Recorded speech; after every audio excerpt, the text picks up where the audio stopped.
information et c'est important pour nous d'être là ce matin parce que nous sommes là pour servir en termes d'information. Parce qu'il s'agit d'information et l'information est bel et bien dans la Constitution. Donc c'est un droit constitutionnel. Donc c'est destiné à la masse ou aux masses. Ça dépend un peu de la paire de manches ou bien des propos que vous vouliez utiliser, de la masse ou des masses. Donc merci à ceux qui nous accordent beaucoup de crédit et nous nous tenons de le leur rendre, bien entendu. Mais le plus important pour nous, c'est d'être là aujourd'hui, demain, après-demain, parce que l'actualité ou l'information, je le rappelle, est une denrée périssable. En d'autres termes. Merci et bonne continuation. Merci Yacine. Très bien. Alors, si c'est bon, on y va avec Traffic News. Et co-présidé.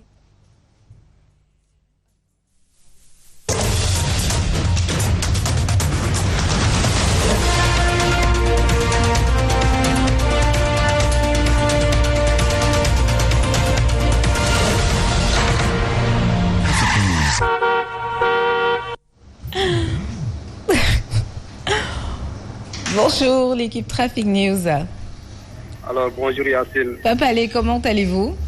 Oui, je vais bien. Ça va super. Oui. Alors, où est-ce que vous êtes ce vendredi matin? Oui, actuellement nous sommes donc sur la nationale, mais retenez qu'il y a moins d'embouteillages pour les véhicules en provenance du côté Fassambao, Sikambao, Djamagan, vers Postiaray, Poflep.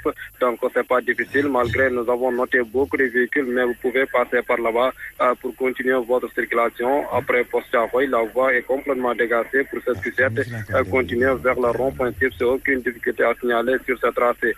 Pareil aussi pour ceux qui ont choisi l'autre sens, à savoir la voie qui vous permet d'avoir accès sur le péage, aussi, aucune difficulté à signaler, malgré vous allez croiser les véhicules sortant du côté Marsa Thiaroye, mais Mungen Padjar, d'Adiwel, c'est une circulation. Mais de rappeler aussi, à partir maintenant du rond-point Tipsy, pour Niga Khamna Bagawe, c'est une circulation sur la route des hydrocarbures, communément appelée Yon Yaraha, Dorekonak, Khanemonek, Mar Central au Poisson, vers Cafétéria, aussi, il y a moins d'embouteillages pour le moment, il y a tout ça. Traffic News. Merci beaucoup, Papa Lessissé. À tout à l'heure. Fabrice Nguema, Zwanga. D'ailleurs, une très mauvaise nouvelle déjà. On commence par Libération qui nous annonce une très mauvaise nouvelle. C'est quoi la mauvaise nouvelle? C'est l'usine de KMS3, Cœur Momassa 3 à l'arrêt. Voilà une information et là ça va priver beaucoup de quartiers en termes de liquide précieux. Vous avez déjà Grand Yoff qui étale sa colère contre Sen'Eau, Malika dans le désarroi total. Malika depuis 4 jours. Ah ben voilà, donc vous voyez quand même que l'actualité, l'information, c'est... Ah, et finalement les Nignan Diouf là, qui alertaient, qui fait attention, et patati et patata, voilà la situation. L'usine KMS3 à l'arrêt. Une grave pénurie d'eau touche plusieurs quartiers de Dakar, Thiès et Kébémer. Ouais, ça c'est inadmissible quand même.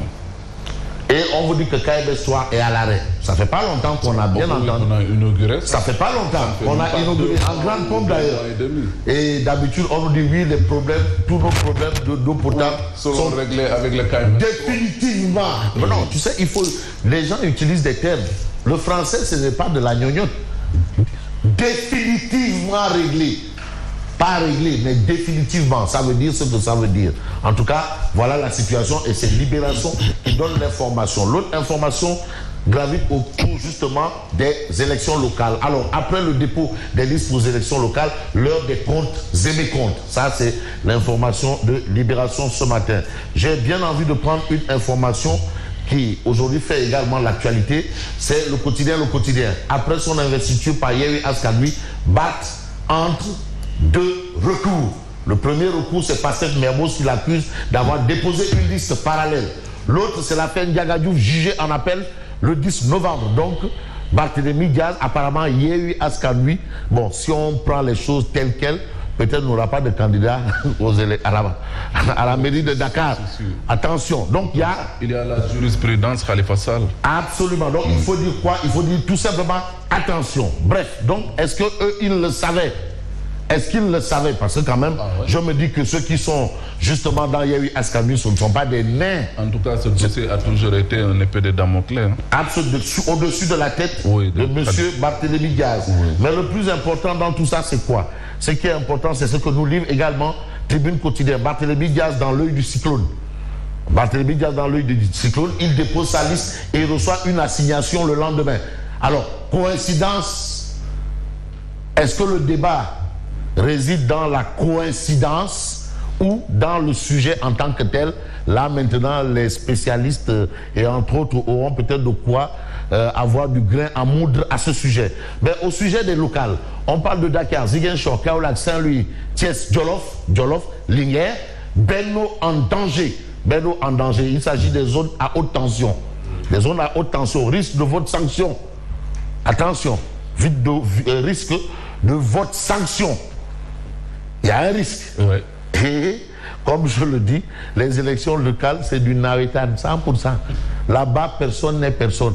Mais aujourd'hui, un autre débat pourrait se poser avec le type de scrutin pour les élections locales. Est-ce que la logique de coalition n'a pas atteint son apogée? Est-ce que la logique de coalition n'est pas presque en phase de déclin? C'est une interrogation parce que malheureusement, on se rend compte que nous plongeons toujours dans un gros problème. Et l'autre problème, c'est lequel? C'est celui qui se situe du côté, bien entendu, de Kolda. Mamboy Diao, candidat à la mairie de Kolda, de déclarer les leaders qui nous soutiennent sont de la mouvance présidentielle. Les leaders qui nous soutiennent sont de la mouvance présidentielle. Ça veut dire quoi? Eh bien, ça veut dire que la liste Benno Bokk Yakaar ou le choix de Macky Sall ne fait pas l'unanimité au sein même de la mouvance présidentielle. Allez-y comprendre que nous sommes bien entendu dans une dynamique des élections locales. Vox Populi parle du dossier de la fusillade de la mairie de Mermoz qui refait surface 10 ans après. Et là, on peut dire Barth Diaz, sa candidature et l'affaire Ndiaga Diouf. Coïncidence troublante. En tout cas, à quelques heures après sa candidature, l'affaire exhumée et Barth assigné devant la cour d'appel le 10 novembre. Voilà l'information. Donc vous avez ça. Vous avez aussi la coalition de Sonko et Khaf Sokoué. Secoué par quoi? Et bien par beaucoup de choses. Yehui Askanui implose à Grand Yoff. Ça, c'est des informations que nous avons en temps réel. À Mermoz, Pastef accuse Barth de falsification de liste et d'usurpation de titre de mandataire. Ah bon? Donc, on n'est pas encore sorti de l'auberge. De contestation en contestation, on risque de finir tout dans une bouillabaisse. Dans une vraie bouillabaisse. Sorte de cour du roi Péto. Voilà un peu ce qu'on peut retenir des locales. Mais Sud Quotidien retient toujours Benno en danger. Prolifération de listes parallèles au sein de la majorité présidentielle. Donc il faut retenir que du côté de la majorité présidentielle, il y aura des zones où le président dira je gagne ou je gagne. Je gagne ou je gagne. La prolifération. Et il faut dire que certaines listes ont le soutien bien entendu du président Macky Sall. Et puis justice, troisième chambre de la cour d'appel de Dakar, Barthélémy Diaz assigné à comparaître le 10 novembre. Voilà, le 10 novembre, ça c'est ce qu'indique bien entendu Sud Quotidien. Que dire du titre de l'Observateur L'Obs? Majorité présidentielle Macky face au mépris des insurgés. Vous avez Mamboy Diao qui déclare je maintiens et assume ma candidature à la mairie de Kolda. Le professeur titulaire Marie-Théo Niane, nous n'avons d'autres préoccupations que les populations. D'autres préoccupations. C'est un peu pour dire à ceux qui ont soutenu que lui, il est candidat à la mairie de Saint-Louis pour être candidat à la présidentielle après. Voilà, c'est un peu cette réaction. Nous avons d'autres que les populations. Mais Alpha Baïla Gueye, ils ont fait ce qu'ils ont fait. J'ai déposé ma liste et c'est tout. Ah, c'est le droit, hein. Mais du côté de l'opposition, on a la stratégie risquée des ténors déserteurs à lire dans l'Observateur L'Obs. Et que dire de ce que nous livre Critique le journal? Le profil chaotique des prétendants. Candidature à la mairie de Dakar, le profil chaotique des prétendants. Et puis investiture de Racine Sy à Podor, un grand boulevard s'ouvre pour mettre Moussa Diop d'après Critique. Mais Critique le journal parle d'élections locales à Dakar pour nous dire quoi? Eh bien pour nous dire que Bamba Fall et Bougane ensemble sur le ring. Ah oui. Donc Bamba Fall c'est le mandataire de Bougane Gueye Dany, donc de Gumsebop. Voilà, ça c'est ce que révèle, c'est une information. Hein. Oui, c'est une grosse information. Oui. C'est l'information capitale. Bamba Fall à ses côtés, c'est un renfort. Mais quand même, c'est de taille triple XL. Oui. Non, mais on peut débattre de ça.